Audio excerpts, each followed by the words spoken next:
నేను చూశాను. మీరు వచ్చారు, గౌరవంగా గవర్నర్ని రిసీవ్ చేసుకుంటున్నాం. ప్రజాస్వామ్యంలో ప్రొటెస్ట్ చేయడం తప్పులేదు. నేను 5 ఏళ్లు మాచర్లకు పోలేకపోయాను. ఆత్మకూరులో ఉన్న పళంగా కొన్ని కుటుంబాలను బయట పంపిస్తే వాళ్ళ ఊరికి పోయి పరామర్శించడానికి నాకు 5 సంవత్సరాలు సాధ్యం కాలేదు.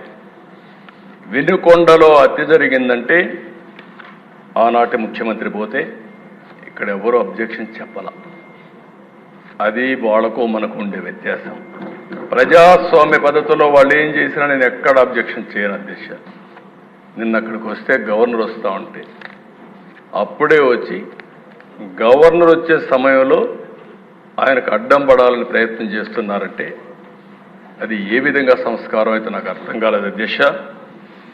అదే మరి నేను ఒకటి హామీ ఇస్తున్నా, ఫేక్ రాజకీయాలను సహించాం, అబద్ధాలు చెప్పి రాజకీయం చేయాలంటే ఉపేక్షించాం.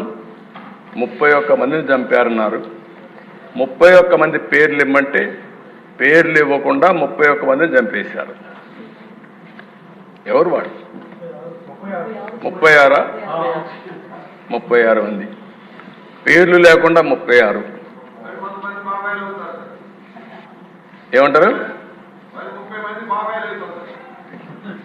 ఆ పరిస్థితి రానిలే, అదే లాస్ట్.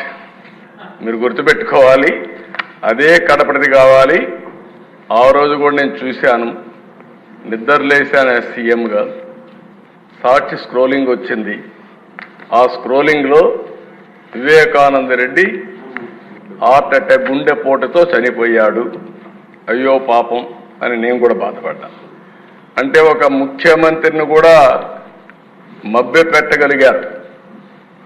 ఈరోజు రాష్ట్ర ప్రజానీకం గుర్తుపెట్టుకోవాల్సిన అవసరం ఉంది. అక్కడి నుంచి మార్నింగ్ రాలేదు, ఫ్లైట్స్ ఉన్న ఎలక్షన్ల ముందు హెలికాప్టర్ రాకుండా ఫ్లైట్లో రాకుండా బై రోడ్డు వచ్చారు. ఆ డ్రామాలన్నీ నేను చెప్పదలుచుకోలేదు. అంటే సాయంత్రం వచ్చారు, మాట మార్చేశారు.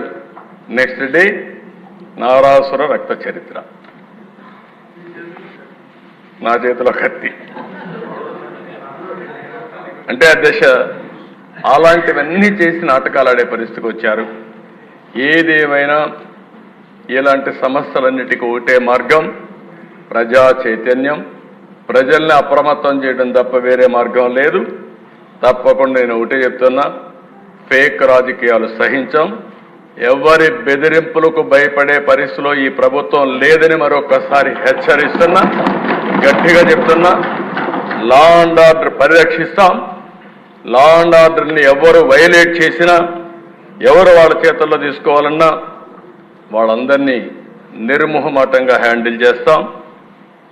మత ఘర్షణల్ని, ఫ్యాక్షన్ రాజకీయాల్ని, రౌడీల్ని, తీవ్రవాద సమస్యని పరిష్కారం చేసే చరిత్ర ఇక్కడే మాది. నేరాలు చేయాలనుకుంటే రాష్ట్రం నుంచి బయట పారిపోయే పరిస్థితి వస్తుంది తప్ప ఇక్కడుండి నేరాలు చేసి రాజకీయ ముసుగులో మీ ఇష్ట ప్రకారం ఆడాలంటే మాత్రం జరగనీయకుండా చేస్తామని చెప్పి నేను హెచ్చరిస్తున్నా. మేము నేరాలు చేయం, ఘోరాలు చేయం, కానీ మీరు చేస్తే మాత్రం సహించేది లేదని మరొకసారి హెచ్చరిస్తున్నాను అధ్యక్ష. ఒక పక్కన లా అండ్ ఆర్డర్ కాపాడాలి, అది మన బాధ్యత. ఇంకొక పక్కన మళ్ళీ రాష్ట్రంలో ఆంధ్రప్రదేశ్ బ్రాండ్ని ప్రమోట్ చేసుకోవాలి.